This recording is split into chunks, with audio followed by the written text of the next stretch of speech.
Bapak Ibu guru yang kami hormati, sebelum acara dimulai, izinkanlah saya membacakan susunan acara sebagai berikut. 1. Pembukaan, 2. Sambutan dan pengarahan dari Bapak Kepala Sekolah, 3.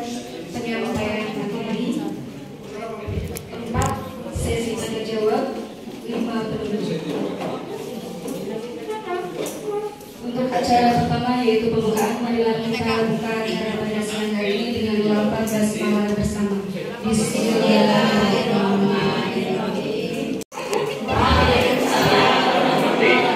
Kita bersyukur siang ini rencana pelaksanaan webinar offline dalam rangka praktek baik dan pemenuhan teknik kerja PMM bisa kita laksanakan.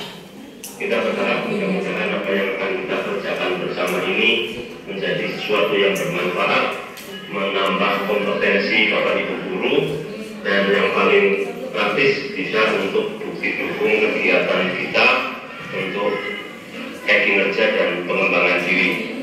Bapak Ibu yang saya hormati, saya sangat bersyukur walaupun dalam kondisi yang serba pas-pasan, artinya saya tidak bisa hadir secara fisik di antara Bapak Ibu.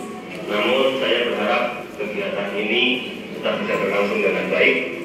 Kita cermati bersama apa yang akan disampaikan oleh Ibu Badriastuti terkait dengan masalah asesmen. Bagaimana di kurikulum Merdeka ini kita melaksanakan asesmen. Nanti sepenuhnya akan dijelaskan oleh beliau Ibu Badriastuti. Kemudian saya berharap ada tindak lanjut yang bisa dilaksanakan dari kegiatan ini sampai pada titik realisasi pelaksanaan ilmu yang kita dapat siang ini. Bapak Ibu semua bisa dilanjutkan atau bisa melanjutkan untuk menyusun soal untuk asesmen tengah semester. Demikian Bapak Ibu apa yang bisa saya sampaikan, singkat padat, mohon maaf karena saya tidak bisa hadir bersama dengan semua. Selamat berwebinar, mudah-mudahan sukses, aman, lancar dan membawa hasil yang sesuai harapan. Assalamualaikum warahmatullahi wabarakatuh.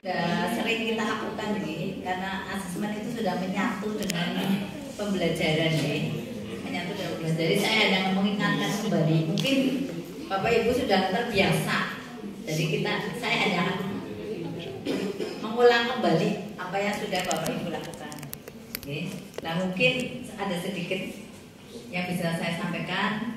Nah kebetulan saya kan di sini bersama Bu Ulfi di standar penilaian, jadi saya sering dengan nilai ya Bapak Ibu. Nah terus sebelum sampai ke titik kan biasanya kita ke soalnya dulu ya, karena dalam pembelajaran ini asesmen itu akan terpadu dengan pembelajaran. Otomatis kalau ada pembelajaran pasti akan ada penilaian. Nah pada dasarnya asesmen itu prinsipnya ada 5. Terpadu dengan proses pembelajaran, itu yang pertama.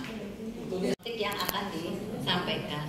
Tes diagnostik kalau saya di matematika itu nggak banyak, Bapak Ibu, paling 4 atau 3 begitu, nggih. Jadi dalam waktu cepat anak kebanyakan mungkin ya, kalau sekarang mungkin anak banyak yang lupa, jadi kadang tes diagnostiknya itu malah saya mengulang kembali.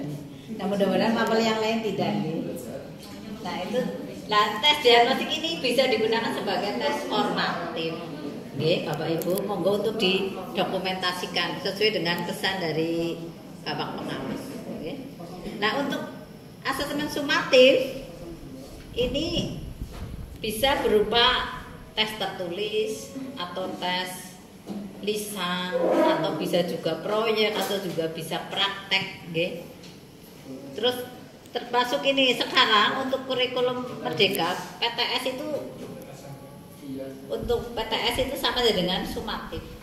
Jadi nanti semester genap ini untuk kelas 9 itu PTS, kelas 7-8 sumatif bersama. Nah karena tahun ini kan beda dengan tahun lalu, kelas 9 terutama PTS-nya nanti materinya semester genap saja. Materinya semester genap saja. Kalau tahun yang lalu PTS-nya dianggap sebagai lapus, materinya 789. Tapi untuk tahun ini PTS-nya adalah materi materi semester untuk seksi edit naskah biar ada sumatif mandan tidak berat kerjaannya nggih. Jadi saya akan mengulang kembali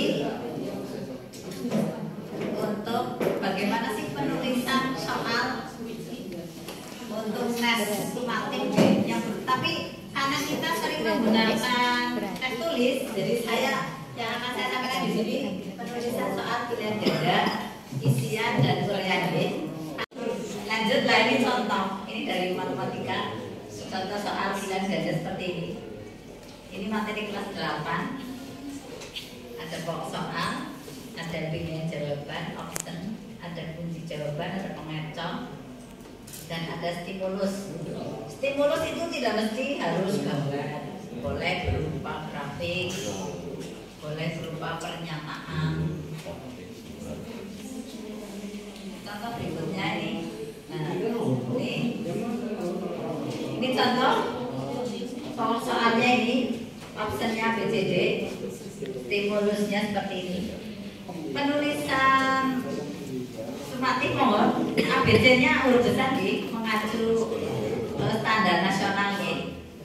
Ini kebetulan nah, keunggulan dari pilihan ganda. Ini mengukur berbagai jenjang kognitif, sekolahnya mudah, cepat, dan mencakup ruang lingkup bahan materi yang luas. Kalau berupa angka diurutkan dari kecil ke besar atau dibalik besar ke kecil boleh. Gambar tabel harus berfungsi ya Bapak Ibu, gambar dan tabelnya berfungsi.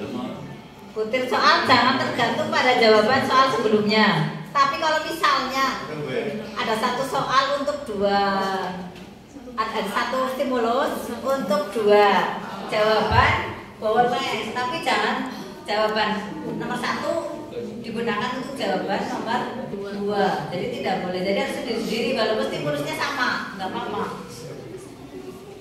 Ini dari bahasa, menggunakan bahasa Indonesia yang benar sesuai KBBI ya.